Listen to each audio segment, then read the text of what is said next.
নমস্কার, nursing warrior 24 চ্যানেলে সকলকে ওয়েলকাম। তো তোমরা অনেকেই জানতে চাইছিলে যে জয়েনিং প্রসেসটা কিভাবে হবে, কোথা থেকে হবে। তো তোমাদের জন্য ভিডিওটা এনেছি। যারা তোমরা রুরালে subdivision hospital, block primary hospital যারা আছো, তাদের জয়েনিং প্রসেসটা কমপ্লিট হবে সিএমএইচ স্যারের কাছে, সিএমএইচ অফিসে। আর যারা মেডিকেল কলেজে আছে তারা তো এমএসভিপি স্যারের কাছে। তো এবার হচ্ছে সিএমএইচের কাছে কীভাবে প্রসেসিংটা হয়। তো তোমরা ভাবছো যে জয়েনিং লেটার আসা পর্যন্ত ওয়েট করছো যারা, অনেকেই দেখেছি যে জয়েনিং লেটার আসার পর বলছো যে সিএমএইচ অফিস যাবে। তার কোনো দরকার নেই। কারণ তোমরা হচ্ছে যে এখনই যে তোমাদের তুমি যে সিএমএইচ অফিসের আন্ডারে আছো সেখানে তুমি যেতে পারো।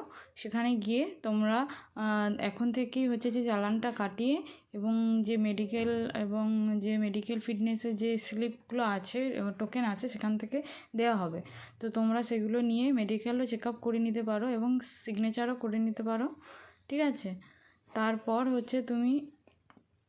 তারপর তোমাদের একটা ভেরিফিকেশানের ডেট দেবে, সেই ডেটে তোমাদের ভেরিফিকেশান করতে যেতে হবে। তো এই গোটা প্রসেসটাও তো একটা মিনিমাম টাইম লাগবে, সেই কারণে তোমরা যতদূর সম্ভব তত তাড়াতাড়ি যাওয়ার চেষ্টা করো।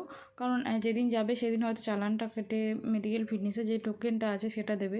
তারপর তোমাকে একটা ডেট দেওয়া হবে যে এই ডেটে তোমার সিগনেচার করবে সিএমএইচ স্যার। তো তুমি তার আগে একটা মেডিকেলটা করিয়ে নিও। তো তোমাদের যে টেস্টগুলো আছে, ব্লাড টেস্টগুলো তোমরা বাইরে থেকে করাতে পারো, আর যে ফিটনেসের যে ব্যাপারগুলো আছে, গাইনি মেডিকেল, এই সমস্ত সার্জারি, সেগুলো তোমরা ওই মেডিকেল কলেজ বা যেখানে বলবে সেখানে হচ্ছে যে গিয়ে করাতে হবে। এবং যে ডেটটা দেবে সেই ডেটে গিয়ে তোমাদের সিএমএইচ স্যারের কাছে সিগনেচার করাতে হবে ফিটনেস, এবং তারপর হচ্ছে ভেরিফিকেশানের ডেট দেওয়া হবে।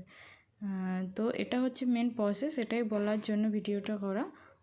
তো তারা যাদের কনফিউশন ছিল, আশা করি কনফিউশনটা মিটে গেছে। তো আজকে এটুকুই, থ্যাংক ইউ।